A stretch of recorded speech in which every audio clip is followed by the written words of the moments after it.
Bonjour à toutes et à tous. Alors pour commencer la présentation de cette communication, je voudrais vous raconter une anecdote que je pense va parler à un certain nombre d'entre vous, parce qu'on est nombreux et nombreuses ici à être élus municipaux. J'étais donc adjoint au maire d'Argenton-sur-Creuse en charge des affaires scolaires en 2018 ou 2019, quand il y a eu une succession de canicules. Et à l'école maternelle Paul Bert d'Argenton-sur-Creuse, dans la coursive, il y a eu 53 degrés recensés pendant 3 jours. Et quand je dis 53 degrés, c'est qu'en fait le thermomètre il était au maximum. Donc ça se trouve c'est allé même plus loin. Et je trouve cette anecdote assez intéressante parce que il y a 2 enseignements à tirer. C'est qu'on avait, je me souviens, eu des discussions en conseil d'école et on nous avait reproché à l'époque, notamment les parents d'élèves, nous avaient dit mais comment ça se fait qu'il fasse 53 degrés dans la coursive de cette école alors qu'elle a été rénovée il y a 10 ans. Et c'est intéressant parce que ça démontre effectivement, je pense, qu'il y a quelques années encore, les questions d'anticipation par rapport au dérèglement climatique n'étaient pas un sujet véritablement pris en main, pris en compte, y compris par nous-mêmes, les élus locaux, quand on devait rénover une école, etc. Et que le deuxième enseignement que ça a pour moi, c'est que finalement aussi les attentes de nos concitoyens et de nos concitoyennes sont de plus en plus fortes sur ce sujet. Et je crois qu'il pourrait nous être reproché aujourd'hui, si on construit une politique publique, si on rénove un équipement, si on en bâtit un, si on en construit un, de ne pas tenir compte de ces logiques d'anticipation et d'adaptation au changement climatique. Je reviens à la communication. Vous l'avez compris, elle commence notamment par une expression qui, je trouve, est assez illustrante de ce qu'il faut faire, c'est éviter l'ingérable et gérer l'inévitable. Ça permet notamment de distinguer et de comprendre que dans les politiques de transition écologique, dans les politiques climatiques, en réalité, on marche désormais sur 2 jambes. Éviter l'ingérable, c'est un peu, c'est même tout à fait ce qui a été largement commencé en fait depuis des années, pas suffisamment à mon goût, pas suffisamment aussi au regard de l'évolution du climat, mais il y a eu déjà pas mal de politiques d'atténuation, c'est-à-dire où l'objectif c'est de réduire les émissions de gaz à effet de serre pour limiter le réchauffement climatique le plus possible. Et on sait que c'est des politiques qu'il faut continuer parce que on sait aussi que le moindre dixième de degré qu'on réussira à limiter, ce sera toujours ça de gagner sur les conditions de vie d'ici quelques décennies.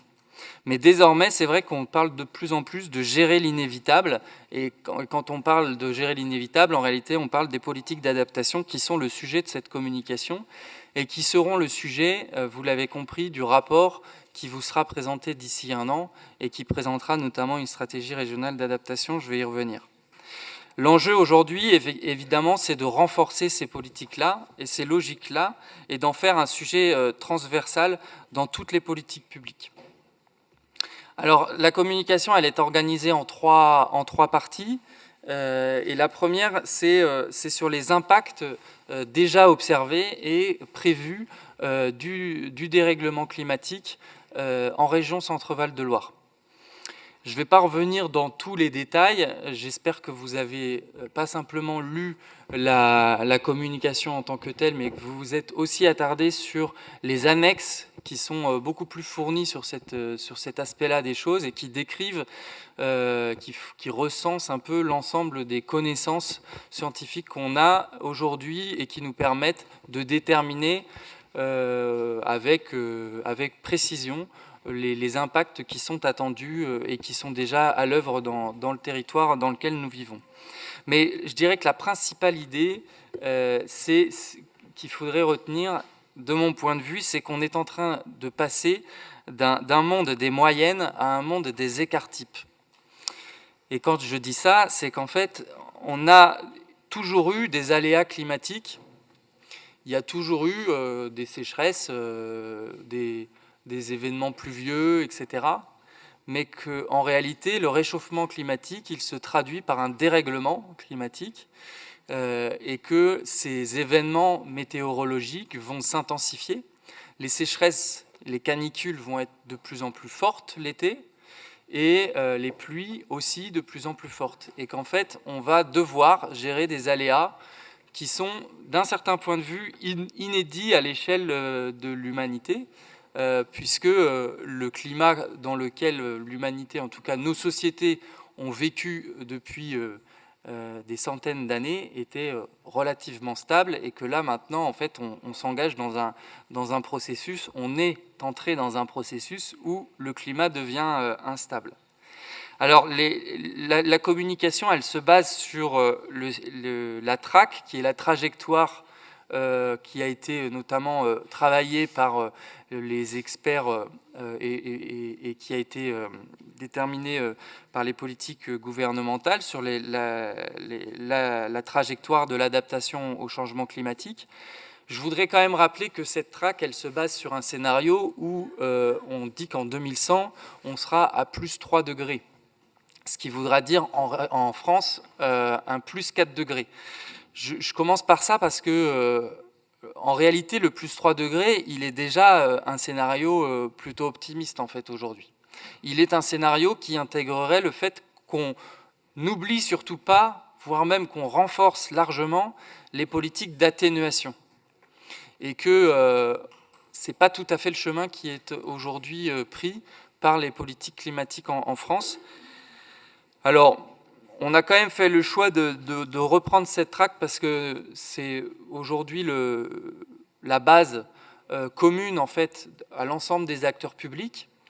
Et puis, c'est aussi la base qui a servi notamment à beaucoup de scientifiques de base de travail pour déterminer les impacts. Les conséquences, elles vont être très concrètes. J'ai parlé des canicules, j'ai parlé des sécheresses, etc. Mais je vous invite en fait à regarder, en fait, à prendre les lunettes pour regarder tous nos équipements, nos infrastructures, nos modes de vie à travers les lunettes des vulnérabilités. Et c'est assez intéressant parce qu'en fait, quand on chausse ces lunettes-là et qu'on regarde en gros les vulnérabilités climatiques qui existent autour de nous, on s'aperçoit qu'elles sont partout. Elles sont partout. Elles sont évidemment dans les logements, et particulièrement pour les foyers précaires, les populations précaires, les populations fragiles en termes de santé. On sait que les canicules, quand on est dans des bâtiments qui sont mal isolés, et c'est souvent le cas pour les populations précaires, on est beaucoup plus sensible aux canicules, on les vit de façon beaucoup plus rigoureuse. Voilà. On sait que les populations âgées vont être beaucoup plus vulnérables, les femmes enceintes, etc. Je ne vous décris pas toutes les conséquences que ça peut avoir, y compris en termes de décès. Je renvoie pour ça au bilan qu'avait été fait notamment de la canicule en 2002, je crois, c'est ça, ou 2003, c'est 2003, voilà. On est une région avec une démographie vieillissante, donc on sait que dans les prochaines décennies, notre population sera particulièrement vulnérable. Mais les vulnérabilités, elles sont partout, elles sont aussi sur l'activité touristique. Voilà, moi j'étais, il y a 5 ans, j'ai fait avec ma famille la Loire à vélo, avec ma fille qui avait 6 ans, il faisait 40 degrés. Ben, qu'est-ce qu'on a fait en fait? On a arrêté. On a arrêté de faire la Loire à vélo. Donc quand on sait que la Loire à vélo, c'est quand même un poumon touristique de la région, c'est quelque chose qu'il faut anticiper. Quand on voit les retraits et gonflements d'argile, et on sait qu'on est une région qui est particulièrement exposée, ça va avoir des incidences sur le patrimoine culturel et touristique. Je pourrais aussi vous parler d'agriculture. Il se trouve que je travaille dans une ferme et cet été, je remplaçais mes patronnes au mois d'août. Canicule, niveau de lactation des chèvres qui a chuté en l'espace d'une semaine. Voilà. Donc il se trouve que là, la ferme où je travaille, elle est particulièrement... ils ont des circuits de commercialisation qui font qu'ils sont un peu plus résilients que d'autres modèles.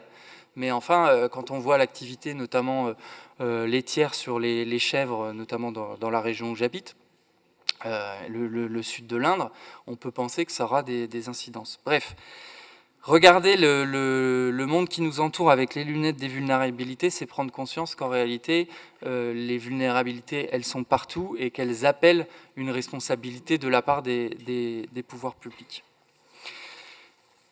Les impacts, ce n'est pas simplement des vulnérabilités, j'insiste là-dessus, c'est aussi des occasions. Des occasions qui, je crois, sont à ne pas manquer.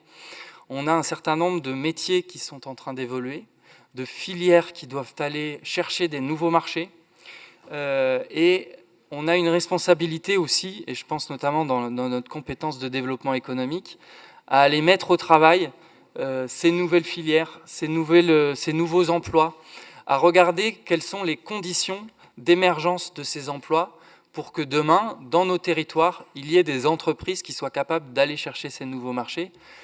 L'exemple typique, mais on pourrait décliner sur d'autres secteurs, c'est celui du BTP. On aurait en France, par exemple, une politique d'isolation des logements qui serait efficace, qui serait stable, qui serait dotée de moyens. Je vous garantis qu'il y aurait beaucoup d'emplois, en fait, d'artisans, etc. Et donc, il y a aussi des perspectives, et je voudrais aussi dire ici que parler d'adaptation, ça n'est pas simplement parler de la gestion des risques, c'est aussi regarder quelles sont les opportunités dans la nouvelle donne qui s'offre à nous pour pouvoir, y compris, tirer nos épingles du jeu dans les territoires. Alors, j'ai déjà été un peu long, excusez-moi, donc je ne vais pas forcément m'attarder désormais sur le fait que la région, elle a déjà commencé à agir. Vous avez tous et toutes lu la communication sur la COP régionale, sur les contrats régionaux de solidarité territoriale qui aujourd'hui sont dédiés à 40% sur les enjeux de transition écologique, sur le service public régional de l'habitat auquel on participe aux côtés de l'ANA et des territoires, sur l'autopartage en termes de mobilité, voilà, sur le patrimoine des lycées, le travail qui est fait à la fois sur l'isolation, mais aussi aujourd'hui sur la renaturation des cours des lycées, avec la mise en place de solutions fondées sur la nature. La stratégie régionale de biodiversité aussi, qui est en cours d'écriture. Les caps filières agricoles, Thémanuata qui a beaucoup travaillé sur les conditions pour développer l'agroécologie en région Centre-Val de Loire. Voilà. Donc la région aujourd'hui, elle est, je crois, assez bien, voire très bien identifiée comme étant un acteur qui facilite et qui impulse ces transitions-là. Donc l'enjeu pour nous aujourd'hui, c'est à travers cette communication et le travail qui s'engage, c'est de renforcer encore ces politiques, de les articuler, de mieux articuler peut-être que ce qu'on a pu faire dans les années précédentes et dans les mandats précédents, les enjeux d'atténuation et d'adaptation, de regarder comment certaines politiques publiques peuvent être et sont déjà au carrefour de ces deux enjeux, et puis évidemment de la rendre encore plus transversale. Parce que là, c'est moi qui vous parle aujourd'hui au micro, mais en réalité, chaque vice-président et vice-présidente de l'exécutif pourrait déjà dire comment, dans ces délégations, ils sont attentifs à ces sujets. Et vous l'avez compris, cette communication, elle lance, c'est un peu le top départ d'un travail qui nous conduira à vous présenter un rapport et une stratégie régionale d'adaptation d'ici 1 an. Nous allons mener dans toutes nos politiques publiques un travail à la fois de diagnostic et aussi un travail pour voir comment nos politiques publiques peuvent se transformer au regard de l'enjeu d'adaptation. Nous allons aussi continuer et renforcer le travail que nous menons avec l'ADEME, avec l'État, avec l'ADREAL, en tant que chef de file de climat, en tant que chef de file des politiques climatiques de cette région, notamment à travers le collectif régional d'adaptation, où nous allons mener tout un travail de diagnostic des vulnérabilités pour pouvoir préciser quelles sont les vulnérabilités du territoire régional et affiner encore plus et encore mieux et articuler encore plus nos politiques publiques avec les autres acteurs publics qui agissent en région. Voilà, c'est un enjeu territorial, j'y reviens pas. C'est un enjeu social, je voudrais le dire ici. Les politiques climatiques, de plus en plus, sont des politiques qui doivent s'adresser et qui doivent répondre à des problématiques très cruciales des populations les plus précaires. C'est un enjeu de solidarité parce que l'adaptation au changement climatique, c'est aussi nos capacités, notre agilité à faire face. Et on sait qu'on l'a vu dans les moments du Covid, ce qui est souvent déterminant localement, en proximité, c'est nos capacités à être en lien, à être en coopération, à la fois collectivités locales, entreprises, citoyens. Et donc c'est vraiment dans ces articulations qu'on pourra trouver les meilleures réponses. Et puis, et je terminerai par ça, c'est aussi un enjeu démocratique, parce que je suis convaincu que finalement, on a aussi en parallèle à construire les cadres de décision, de concertation, qui permettent non seulement d'embarquer tout le monde, mais qui permettent de faire face à tous ces enjeux qui ne sont pas neutres, qui ne sont pas anodins, et qui vont nous occuper énormément dans les années qui viennent. Voilà, je vous laisse la parole et puis je la reprendrai tout à l'heure en réaction comme d'habitude. Merci à vous. Je redonne la parole à notre collègue vice-président. Merci beaucoup. Oh, bah, j'ai que 3 minutes. C'est dommage. Ah, c'est bon, j'ai pas que 3 minutes. Merci. Et je voudrais juste parler, s'il vous plaît. S'il vous plaît. S'il vous plaît, parce que je vais aussi avoir l'occasion de redire quelques mots sur la prise de parole, effectivement, d'Alexandre Nicolic. Mais au préalable, je voulais d'abord saluer quand même. Moi, j'ai noté que dans tous les rangs de l'Assemblée, là, il y a quand même je dirais pas un consensus, mais il y a quand même des convergences sur les constats. Et il faut le souligner, Mathieu Schlesinger l'a fait, je pense que c'est quand même une avancée. C'est quand même une avancée et j'espère qu'il y aura aussi dans les prochaines années des avancées et des convergences sur les solutions. Je vois déjà qu'il en existe. Madame Régnier a fait la liste de beaucoup de choses qui peuvent être faites et qui sont déjà faites en réalité par les collectivités locales. Elle a cité la renaturation des cours, etc. Moi, j'ai souvenir quand même que il y a quelques années, quand on parlait des renaturations de cours, la végétalisation, c'était pas admis par tout le monde. Je dis pas que ça l'est encore par tout le monde, mais on voit quand même que ça progresse de mon point de vue. Et pour moi, ça, je prends ça comme quand je dis convergence, vous savez, une convergence, vous voyez le truc. Donc, c'est quand même des progrès. Ensuite, je voulais revenir, pas sur tout, mais sur quelques points. Première chose, c'est, oui, Monsieur Chassier, on est dans un exercice de communication. Donc, vous avez dit, vous faites de la com. C'est un exercice de communication, donc y compris, effectivement, ça consiste aussi à mettre en valeur ce que nous faisons, ce que nous avons fait, et pourquoi, et comment, et la façon dont on le fait. Donc, Je comprends que ce soit frustrant pour vous, l'opposition, mais c'est en partie l'exercice qui est demandé sur la communication. Et d'ailleurs, une partie des critiques de la communication, je pense, relève de cette difficulté qu'on a peut-être dans les débats à distinguer ce qu'est une communication et ce qu'est un rapport et ce qui appellerait des décisions, etc. Le rapport, il sera là dans un an. Et il y a un certain nombre de choses qui, je pense, peuvent être prises en compte parmi les remarques qui ont été formulées. Notamment, je pense à celle de M. Schlesinger, toujours, qui a dit des choses assez intéressantes sur la question de l'évaluation. Effectivement, le rapport sur l'adaptation, je pense qu'il devra comprendre un bilan, des politiques d'atténuation qu'on a déjà menées, le plus précis possible, et il devra y compris prévoir la façon dont on va évaluer ce qu'on fera dans les prochaines années. Je le mets en nota bene aussi pour que dans un an on puisse y faire.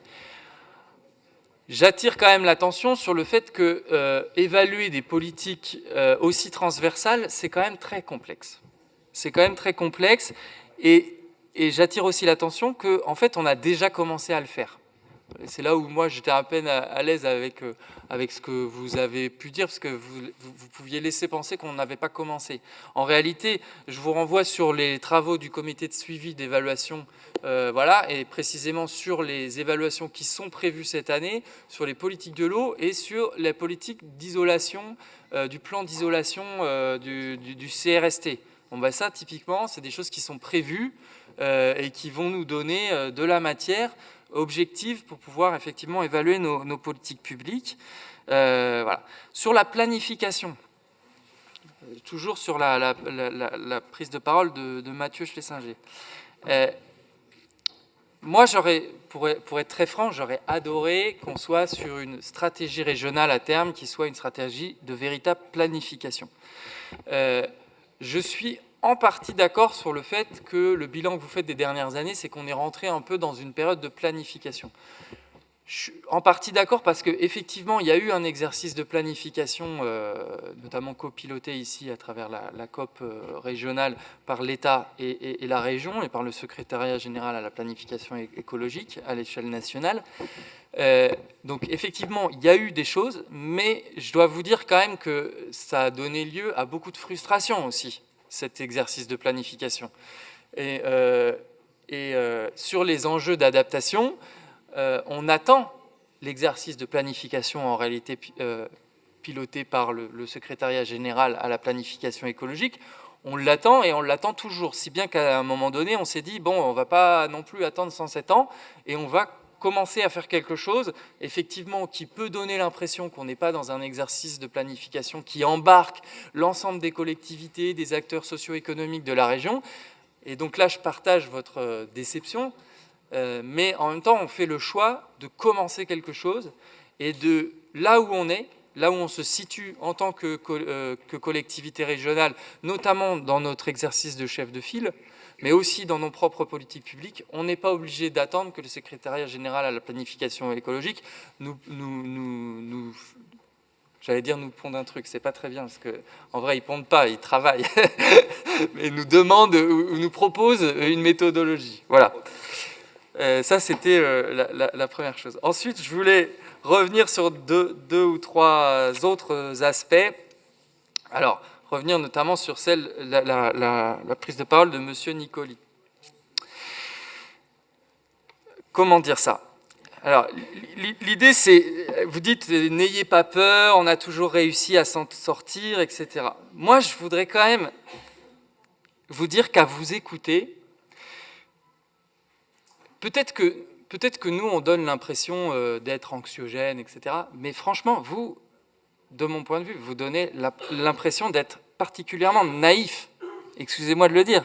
Mais dire tout va bien se passer, on va mettre des climatiseurs et il va y avoir du nucléaire, donc, entre guillemets, circuler, il n'y a rien à voir. Excusez-moi, mais là, je suis désolé, vous n'avez pas pris la mesure de ce qui est en train de se passer et des alertes qui sont continuellement faites par la communauté scientifique et de ce qu'on observe concrètement. Vous ne pouvez pas dire aux agriculteurs que vous citez « circulez, il n'y a rien à voir, on va mettre des climatiseurs dans vos tracteurs ». C'est pas... Enfin voilà, non mais... Donc, j'en arrive au fait que oui, je pense qu'il ne faut pas non plus verser dans une forme de naïveté et d'impréparation. L'exercice qu'on fait ici, c'est un exercice qui se veut lucide et qui se veut être un exercice qui prépare l'avenir, qui l'anticipe et qui l'adapte. Et ce serait une erreur aussi de ne pas, dans cet exercice, tenir compte, de ne pas regarder, y compris aussi avec lucidité, les raisons qui nous ont amenés à ça. Parce que c'est là où certaines prises de parole, moi, m'ont pas tout à fait convenu, notamment dans l'opposition. C'est-à-dire que laisser entendre qu'en fait, on pourrait s'adapter sans remettre en question ce qui nous a emmenés ici. Et il y a dans l'exercice d'adaptation un devoir de bilan et d'évaluation aussi de nos modes de vie actuels, de nos organisations, de nos activités économiques. Si on ne fait pas cet exercice, on pourra s'adapter comme on veut, mais en fait, on reproduira les erreurs du passé. Et je pense... alors là, il y a débat. Du coup, il y a débat entre nous. Il y a débat entre nous. Moi, je considère qu'une partie des solutions qui sont proposées par vous, en fait, ne relèvent pas d'une véritable adaptation, mais d'une continuité de ce qui nous a mis dans le mur. Là-dessus, je voudrais revenir aussi sur les questions de l'eau, parce que ça a été plusieurs fois abordé, à juste titre. C'est des enjeux qui sont importants. On a effectivement, ça a été redit aussi, des agriculteurs de la coordination rurale qui sont là ce matin pour défendre leur point de vue et leurs intérêts. Et qu'on sait qu'il y a pas mal de sujets liés à l'agriculture qui sont aussi liés à celle de l'eau. J'avais deux choses à dire, parce que moi, pour être franc, j'en ai un peu marre d'entendre qu'il y aurait d'un côté ceux qui sont pour stocker l'eau et les autres de l'autre côté qui seraient pour ne pas la stocker. Moi, je pense qu'en fait, le dissensus aujourd'hui, il est plutôt de comment on stocke l'eau. Et je suis désolé, mais ça serait tellement facile, tellement plus simple que si ce que vous disiez, ça fonctionnait. S'il suffisait de créer les méga-bassines, de stocker l'eau en surface l'hiver et puis de la redonner en été, si ça, c'était des solutions qui fonctionnaient, en fait, ça serait tellement simple. Le fait est que si vous écoutez un peu les hydrologues, les hydrogéologues, en fait, ça ne fonctionne pas tout à fait de cette façon-là. Et le premier stockage intéressant qu'il faut faire, c'est l'infiltration dans les nappes. Parce que les nappes phréatiques, c'est là qu'on stocke l'eau depuis des années. Et c'est ça depuis des millénaires. Et c'est ça le stockage de l'eau le plus intelligent. Voilà. Et qu'une des problématiques précisément, c'est qu'on a largement trop drainé, etc. Deuxième élément sur la politique de l'eau que je voudrais... je pense qu'on a tort aujourd'hui de ne centrer les questions de l'eau que sur les aspects agricoles. Alors c'est dû au fait qu'il y a beaucoup de mobilisation agricole, mais je pense qu'on est en train d'oublier le fait qu'une gestion équilibrée de l'eau, ça prend en compte tous les usages, y compris l'eau potable. Et demain on aura peut-être des consommateurs d'eau potable qui viendront toquer à la porte de l'hémicycle pour revendiquer leurs intérêts.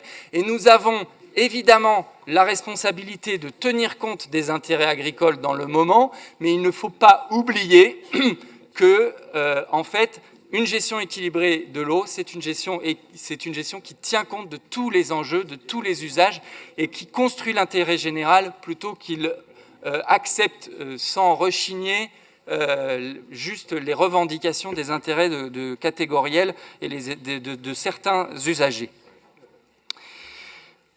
Ça, c'était sur l'eau, excusez-moi.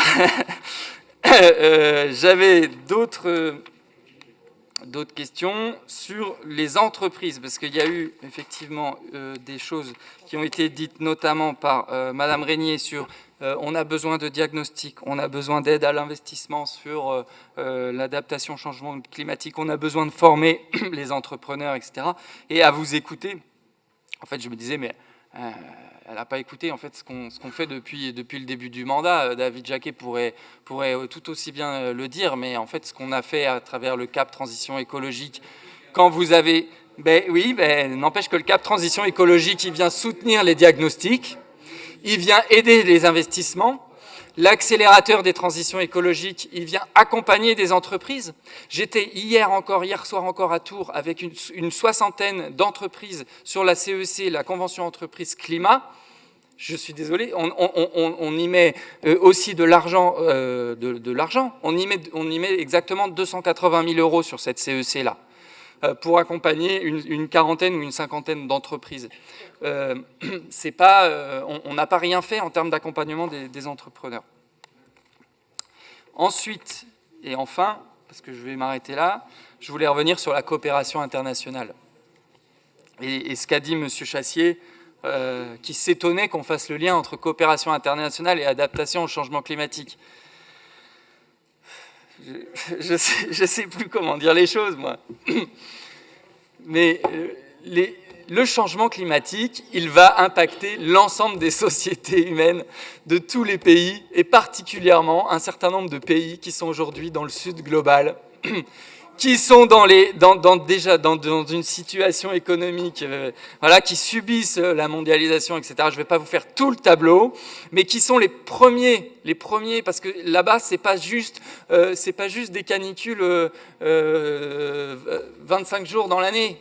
C'est les conditions d'habitabilité très concrètes. Et on a, par exemple, dans l'Inde, dans l'Indonésie, des zones qui vont devenir invivables. Considérer que toutes les populations qui sont là-bas, ça va se faire sans coopération internationale, l'adaptation au changement climatique va se faire sans politique de coopération internationale, c'est encore là, de mon point de vue, une façon d'être dans le déni de ces questions-là. Mais je suis colonialiste, oui, allez, je ne réponds pas. Bon, allez. Oh.